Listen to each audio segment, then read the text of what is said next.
so I decided to self-publish for all the wrong reasons.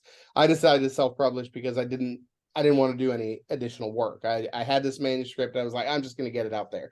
And so I rushed it out. I didn't take the time that book really deserved, I think, to give it the polish and the shine. And here's the thing, I'm proud of the story. It's a tight, compact, 3-day long mystery about two veterans looking for a missing girl. And there's a lot about it that I think works great. But I also think that if I'd given it the time, given it the attention, taken the approach that people do recommend when you decide to self-publish, that it would have been a better book. NL Publishing Service Academy proudly presents Listen Up, I Got a Story to Tell podcast with literary success consultant DK Walker, sharing with you writing tips, marketing ideas, publishing information, and inspiring interviews for your author journey. So, without further ado, let's get right into it with DK Walker. I'm DK Walker, and you're listening to Listen Up, I Got a Story to Tell podcast, the #1 podcast for self-publishing authors. My guest today is Dietrich Stronger. Did I get your name right, sir? Dietrich Stronger, you nailed it. My man, you're so kind. You're so kind. Thank you for joining me on the podcast. I greatly appreciate this. My first question to you, my good man, what made you want to be an author? So when I was 11 years old, I walked into the living room. My dad was reading a book, and I asked him what he was reading, and he showed me the cover, and it was a book called Christine by Stephen King. Classic. And I asked him if I could read it, and he said, absolutely not. You're too young to read that. Which, I mean, if you've got kids, you know that's the quickest way to guarantee that I was going to grab that book as soon as I got a chance and read it. And I stayed up till about 2 a.m. that night reading it under my covers with a flashlight, and by the time I was done with it, I knew that I could not believe that someone got paid to tell stories like that. And I knew that that's what I wanted to do. Okay. Very interesting on that. And so have you crafted your writing style behind Stephen King? How has he shaped and molded you on your author journey? I mean, he was definitely a big influence. When I first started writing stories when I was a teenager, I leaned more towards horror because, you know, with Stephen King, that's what I read. And that's what I was fascinated by. But as I started reading more, as I got into different genres, got exposed to different stuff, I started experimenting with different styles of writing, everything from more literary fare to noir and mystery. And then as a few years ago, I decided to try my hand at fantasy for the first time after reading a couple authors that I really liked. But, you know, I think King was the first to influence me, but I think everybody who reads quite a bit, you take pieces from every author that you read, and that becomes part of how you approach that written word. So, okay. So with that being said, when you ventured off into a different genre, was that hard to adapt to? Because what happens is you have your go-to style of writing in one genre, and then you get to another genre, and that style of writing may not work. How has that worked for you? Yeah, it's always a little bit daunting. So during the pandemic, I had kind of been on a long drought of writer's block. And I knew that I wanted to start writing again, and I had an idea for a fantasy story. But the thing is, I hadn't read a lot of fantasy. I'd read like Lord of the Rings. I'd read a couple other ones like that, but nothing modern, anything like that. And so the easiest way I decided to approach that is by looking up, well, who are the big players nowadays? And so for about 4 months, I just read nothing but fantasy and tried to get in that headspace. But, you know, it's interesting that you talk about how you pivot and how you make that adjustment. I don't actually think you ever really can entirely. I think, you know, the book that I've got coming out, it's a fantasy novel, but very, very quickly, the people who read it said, no, this is a fantasy horror. And I think that the things that we learn early on, they stick with us and they bleed through your writing, and still poke their head up, even when you try to pivot to another genre. So, Well said, my good man. So speak of your books that you already have out, and if you have any current works in progress. mm-hmm.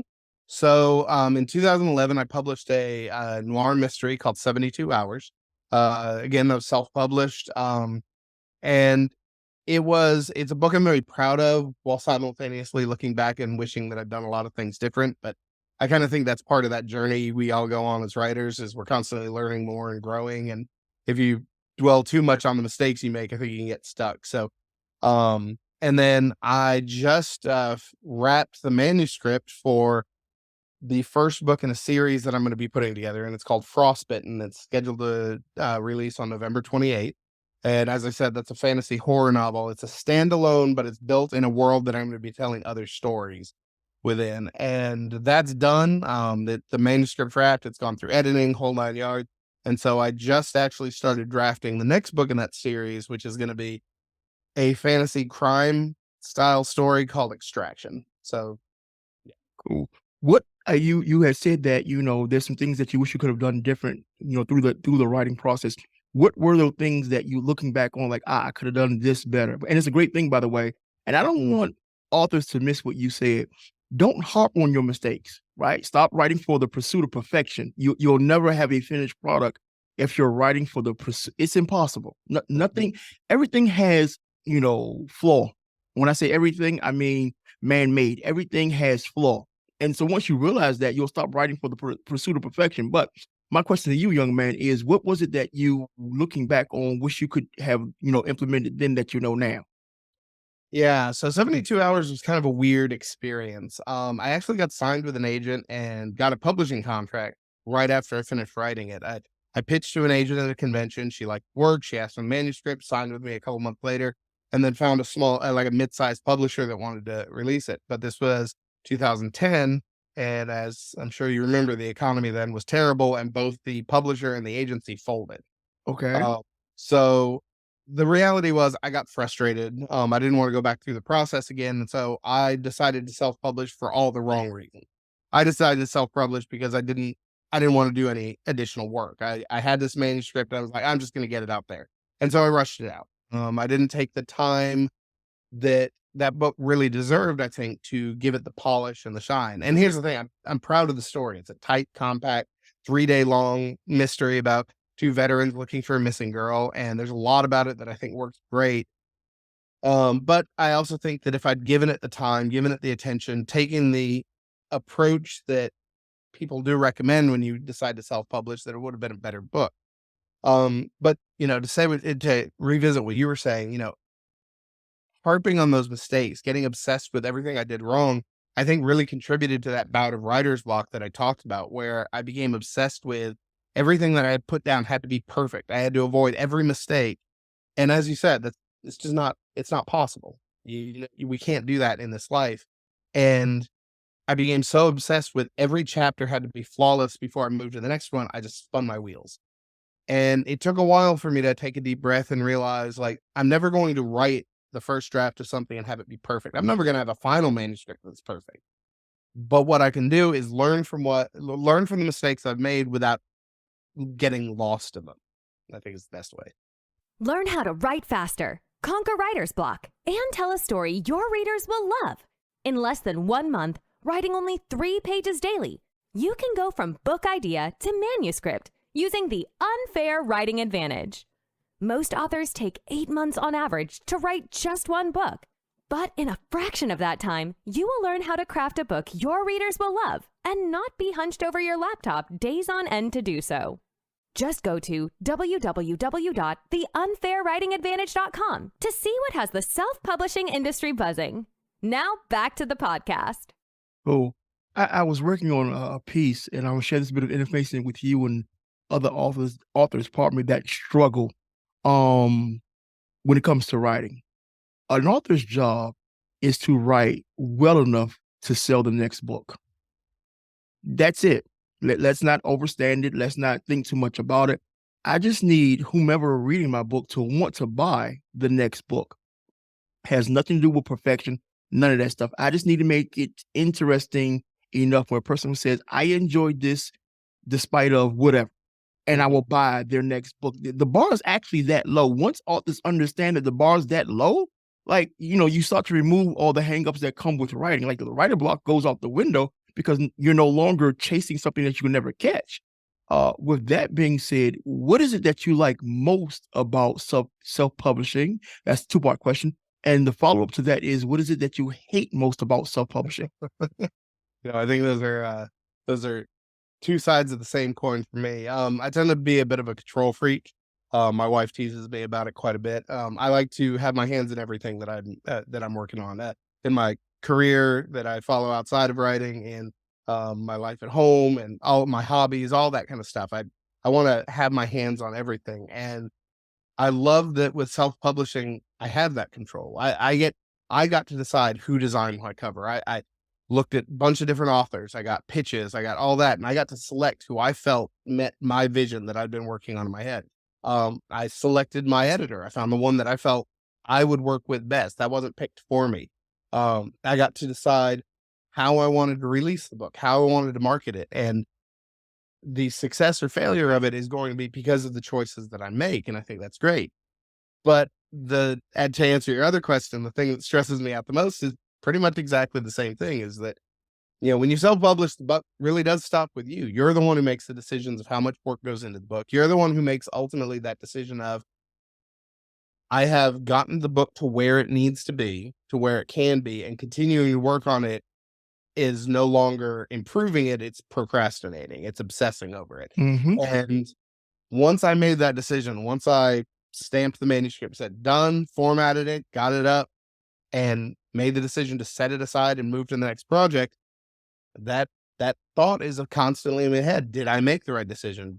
Could I have given it more polish? Did I make mistakes along the way? And I think that that's part of the process. But I've gotten the opportunity to talk and meet with a lot of other authors who have shared they've experienced the same thing, and that's part of this journey. And as you said, I really love that perspective of, my job is to convince people to buy the next book. My job is to write a story that lets them see not just how good the story is, but what the potential is for my future. Yes, And sir. Yes, sir. that's what I think that I've done. That's what I hope that I've done with this book. And the response I've gotten so far back from it has been very positive. So I'm excited.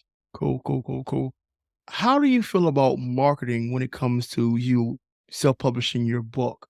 A lot of self-published authors have hangups about marketing because they find it to be so daunting. Yeah, and it is. You know, I spoke with a friend of mine, and she just self-published a book, and she works in marketing. Like, that's her job. She works for a big company, works in the marketing department, and she was commenting how stressed the process makes her. And I was like, okay, well, if you're stressed about it, like the rest of us are, it's daunting. It is. The more you read about it, the more you realize that a lot of it you can control, but a lot of it is just kind of random, and a lot of it is just up to the air. So what I did, as I said, I tend to be a very control focused individual, and I like to sit down and make a plan. So I did the research, and I sat down and I decided, okay, these are the social media platforms that I'm going to focus on. I want to make sure I'm delivering that. And here is the pattern that I'm going to use for sending out arcs and sending out review copies and stuff like that. And I built the plan, and what I had to accept was that plan may succeed, it may fail, it's not going to be perfect, and there are going to be gaps in it. But if I'm looking at this as this is the beginning of a series, of a career of these books, then I have to look at that whole process of execute the marketing plan, and then afterwards take a look at it and say, okay, what did I do well? What did I do poorly? And how do I improve? How do I do better next time? Just like I do with my writing. But yeah, it's daunting. I still haven't feel like I don't know what I'm doing. Um, and TikTok has been probably my most successful platform to gain attention. But no, I'm feeling my way through it, I think, like everybody else. Got you. So I'm gonna impart with you a bit of I'm gonna call it wisdom, right? Okay. I think I've been doing this long enough to give a wisdom. I approach everything common sense 101. Like, I'm a no nonsense guy. A lot of authors will speak, writer jargon, and I convey just let's put common sense on top of something, you Mhm. know what I mean? And what I mean by that, I believe when it comes to marketing, it is easier to attract what somebody's already looking for. Yeah. If somebody's looking for your book, it's easier to get them into your wheelhouse instead of trying to convert them, right? So they have search engines, or they have apps that shows you what terms people are looking for. It's really just that simple. I think one of them is keywords, and at the other one, there's a free version of keywords, which I don't subscribe to, but The paid version, it allows you to search how many people are looking for this particular term per month. And Okay. so in your genre, right, you would type in your genre, this is what I'm writing, stories, the whole nine. It would give you suggested words, if I'm not mistaken, not a problem. And then now it's telling you exactly who's looking for what you're producing. And so I understand that, everybody's latest love affair is TikTok, not a problem because TikTok is converting themselves to a search engine. But truth be told, the average TikTok user is not coming on TikTok. And I had to learn this the hard way to go buy a book. That's not their first train of thought. They'll get there and see it, and they may be, in your reading community, in your reading genre. And then, okay, cool. He's writing what I like. I'm going to vibe, connect, buy his book eventually, versus a person that get on the web and they're specifically looking for what you're selling. And it's easier to get your books in front of them than it is to get your books in front of people that's come to be entertained first and then converted. Does that make sense? Absolutely. Yeah. So as I said, my friend, she works in marketing. She told me very similar things that where I position my books, where I place them, if I put them in front of the right people, it makes my job 20 times easier. Yes, sir. So yeah, and that's one of the things, one of the big changes I made in how I am pushing and marketing the book that I didn't really think about is that when I wrote Frostbitten, my intention was that it was going to be a fantasy novel. And then at the end, I was like, okay, it's fantasy. It's got a few horror elements scattered through it, but it's a fantasy novel and all that. And it took me a few people kind of pointing out to me that fantasy horror is not only a specific genre that people look for, it is also not a very well served genre. So there are a lot of people looking for it, but there are not a lot of options out there for it. And so she, along with a couple other people, helped me pivot slightly and say, okay, no, you need to be presenting this as a fantasy horror because there are markets out there looking for that. And just as you said, people are looking for my book. It's going to be easier to sell them on it. Writing your manuscript has been hard enough, so let NL Publishing Service Academy make self-publishing your book easy as possible. From beautifully designed full and ebook covers to uniquely done typesetting and formatting, our goal is to professionally enhance your manuscripts and book covers to give your readers the best reading experience possible. Need marketing tips, tactics, and strategies? We can help you with that. How about branding and broadening the reach of your author platform? Yep, we can help you with that too. So no matter what your self-publishing needs are, NL Publishing Service Academy has you covered. Just head over to www.nlpublishingservices.com for whatever your self-publishing needs are. And now back to the podcast. Yeah, just to say the least. Where do you see yourself as an author? Let's do 3 years from now. 3 years from now. Okay. I'm sorry. Knowing what you know, right? Knowing what you know, let's project that into the future because, you come across as very astute at what you do. Like I came across you and I did my research, of course.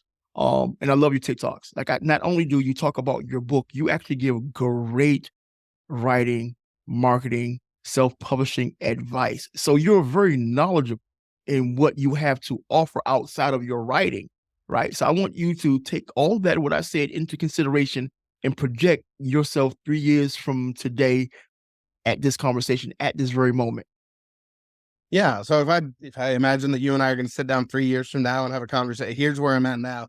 My plan right now is to release one book a year. That is a tempo that I feel fits with my life, with what I can put the right attention on and that kind of thing. But a big part of that is going to be learning from each iteration, as I say. So 3 years from now, I'd like to be about to release my 4th book in the series, which I already have plotted out. But more than that, I want to continue to foster the community that I've started to build on places like TikTok, places like Instagram, because I am learning the value of developing and investing in those communities. Not just for the advice, not just for the marketing, but also simply to connect with others who share that same experience you do. And as you talked about, try to share what little information I know, what little information I have with people in the hopes that it'll help them. That is something that I'm learning that I want to be passionate about, that I want to continue to foster. So, but from a writing perspective, I want to be about halfway through the series that I'm planning on writing.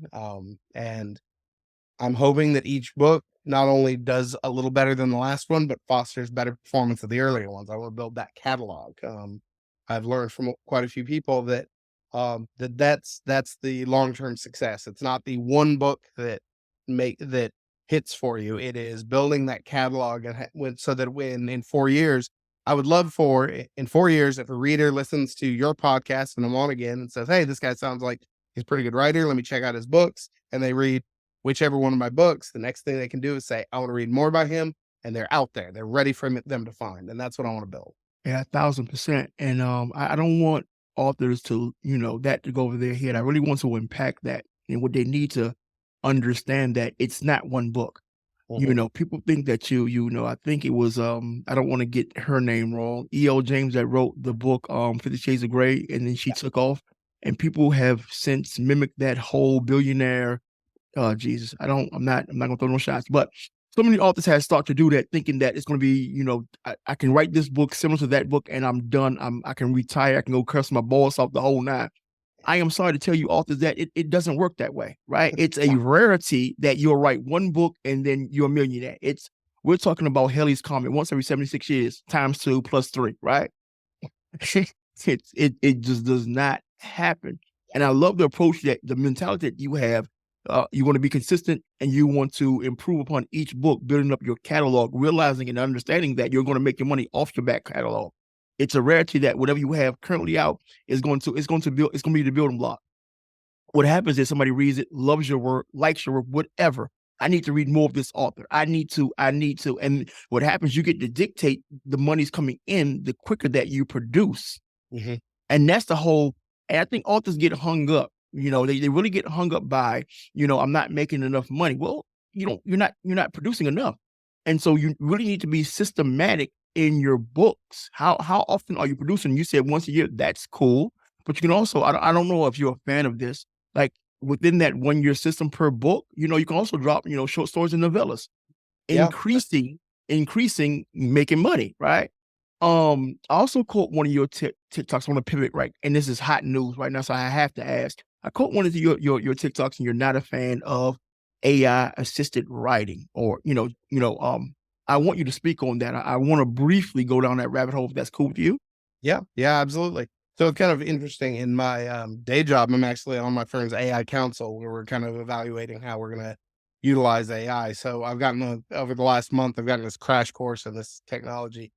But when it comes to writing, I think there's obviously the emotional driven response, which is I don't want a AI doing the job that I hope to find success in. But past that, I I think that the current push on AI, the current hype on AI, we're at the peak of the hype cycle, that everybody is 100% invested, 100% bought in. And one of the things I've seen usually in history is that you always have that spike and then you settle in.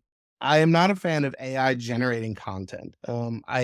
Because up to this point, I have yet to see an AI that I felt could generate content that felt innovative. Because as of right now, the technology scrapes content and reassembles it. That's how it works. It's not generating something new. It's taking from the large language model that it's feeding off of and reassembling it into something that it believes will satisfy your request, whatever that is.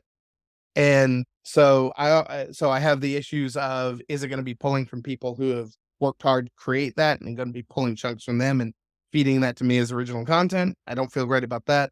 And then in addition, I don't feel like the quality is quite there. The last week or so, I've actually been working on a video that I'm hoping to release next week of, in my perfect world, how would I like AI to support a writer? Like, how would I like AI to function as a tool for a writer? And I do think there are some things there. I do think there are some opportunities with what the tool is actually capable of that can help make writers' lives a little bit easier once it reaches that point.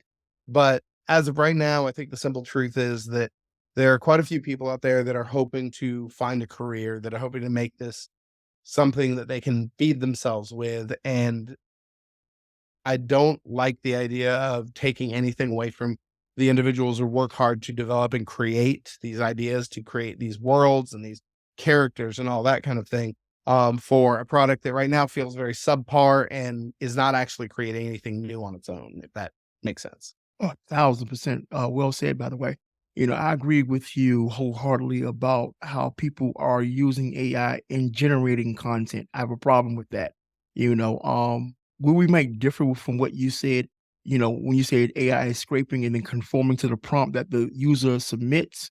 I think, looking at it from a human standpoint, like I may read your book, get inspired, right? try my best not to take anything away from your book, but there'll be elements because I'm inspired. Oh, yeah. Right. So I'll give AI that. Mhm. But I don't think an author, right, should call themselves an author if their book is generated anywhere over 20%, 30% by by AI. I don't, right? Because let's go 30%, right? So because you didn't do that work, you didn't make that connection. You didn't. You had help. Like you might as well think about it. If it was you and somebody else writing a book, your name wouldn't be the only person that's the author on that book. Mhm. Right. It would be you. And so I think that's my hang up and my gripe. And I do 1,000% agree with you. I think authors definitely are missing the boat in having AI assist them, not generate content, but assist them to be more structured, to have a system down, which I alluded to earlier. You make more money once you can predict, I can put out X amount of books Yeah. this year. Now, AI can help you with that, with a couple of prompts to help you structure your book. You take that structure and have that act as writing prompts, and then you 100% produce your book from the prompts that you already instructed into, Chat GPT or whatever, right? But when you're asking them to write, now we're at a crossroads. Like, and first of all, like I don't know if technology can never get that good where it can give you human nuance, no matter how much it studies, because we do use broken language. We do speak upon and write about past experiences that AI can never experience for itself. That's just my 2 cents. Staying along this line of questioning, how do you feel about AI generated book covers? I'm not a fan of that either. There was recently, so from a practical perspective, I would caution anyone who's using that. So 2 weeks ago, a federal court actually ruled that you can't copyright any AI generated art. You can't protect it, which means that if, as an author, you generate an AI cover, you don't own that art. That can be utilized in any way that anyone wants, and that obviously poses some potential problems, especially if, say, your book hits it big. If you are one of those lucky few that it really catches fire, you don't own that artwork that is now associated with your book, which means people could take it and use it to do all kinds of stuff. The other element of it really does boil down to um, the scraping of the fact that most AI art, again, is scraping of original content and reassembled into something else. But ultimately, it's I think that there's something kind of remarkable about working with someone. I hired a cover artist, and I'll talk a little bit more. I do recognize that I'm in a very, very privileged position where I was able to hire a cover artist, and that is not the case for everyone. So I would like to talk a little bit more about that.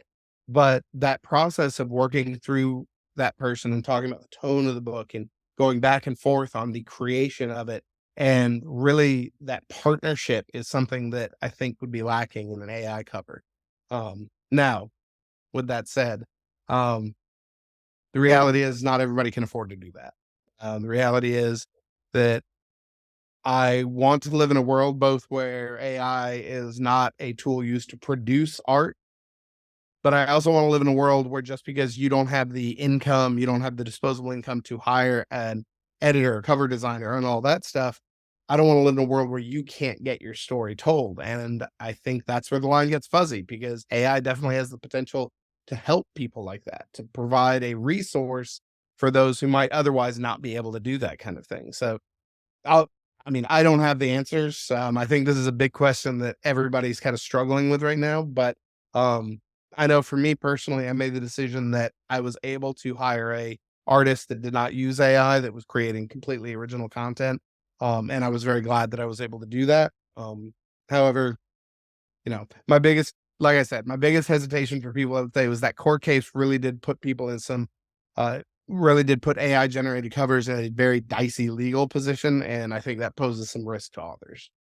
Right. I'm about to bring this to a close. Amazon actually spoke about, being honest when you submit your books. I'm pretty sure that's come across your timeline. Oh, yeah. You're right. Care to share your thoughts about and before I ask you your thoughts, I think Amazon, what they're doing, they're playing a wait and see game. Yeah, they definitely, so it's funny, I actually uploaded, Frostbitten for pre-order for ebook today, so it officially went up, and as I was going through that process and, you filling in the date of publication and all that, there's now a new box on Amazon, and it says, "Please check if AI was used to create either the content or the artwork on this product." And from what I understand, Amazon's not taking any action based on your answer at this point. They are simply collecting data. But that does lead me to believe that Amazon is going to take action in the future because, from a business perspective, I think they don't want to necessarily be in the position of, if, let's say, a court rules that AI generated written content falls under that same umbrella, that it's no longer copyrightable, that it is now public domain.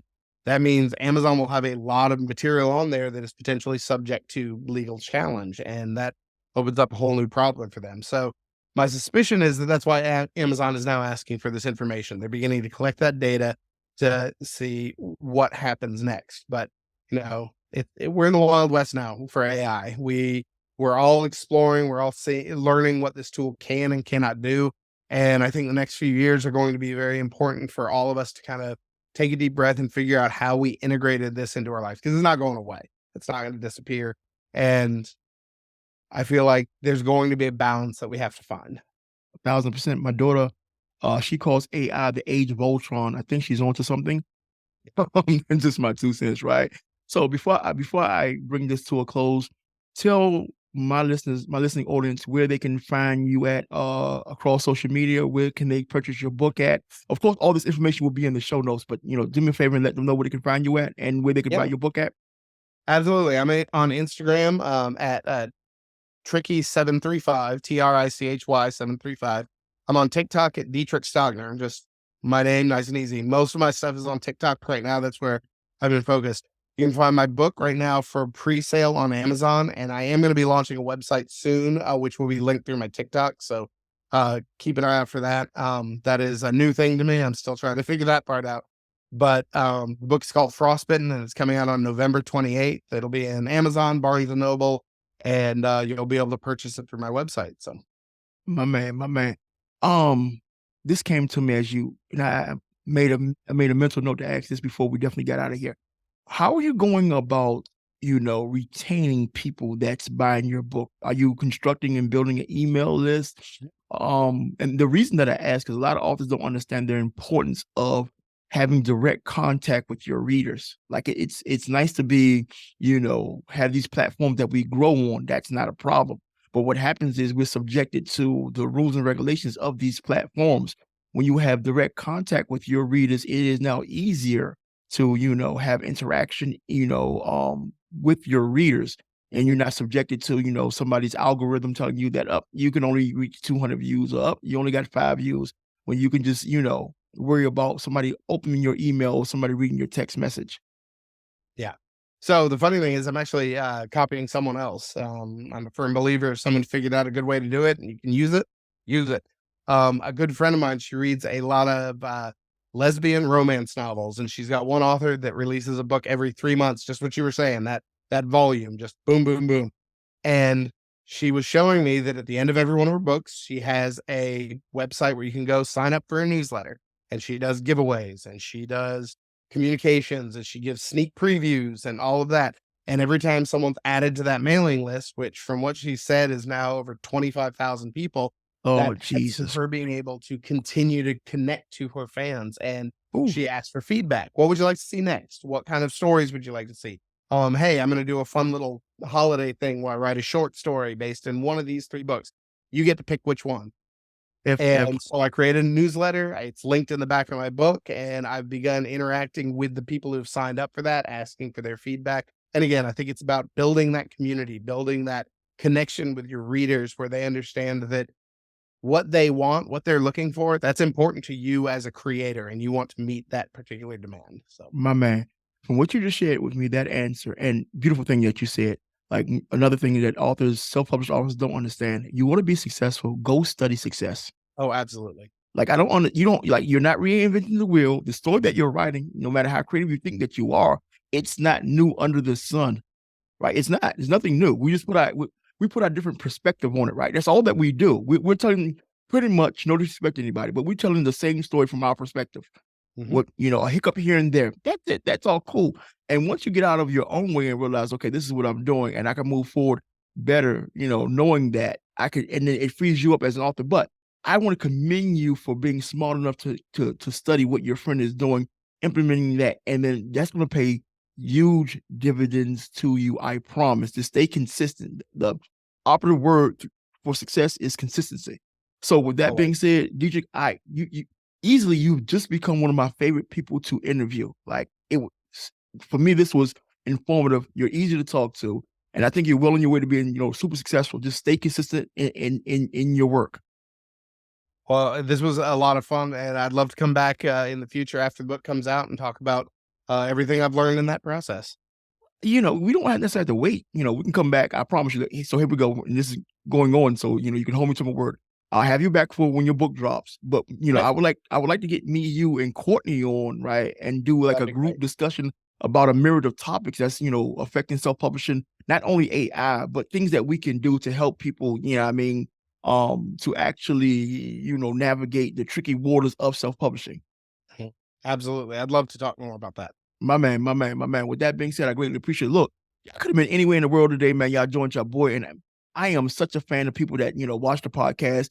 So do me a favor. If you're watching this podcast or listen to this podcast, pardon me, on Apple, leave me a review. Leave me an honest review. If you're watching this podcast on YouTube, subscribe to my channel, like, share, and comment. I would greatly appreciate that. I'll catch you good people next week. Peace. This episode of Listen Up, I Got a Story to Tell podcast has ended. But please be sure to subscribe for more literary strategies and tactics to help you create the profitable, successful author career you've always wanted. And don't forget to rate and leave a review so we can continue to bring you the best author and book-related content. See you on the next episode.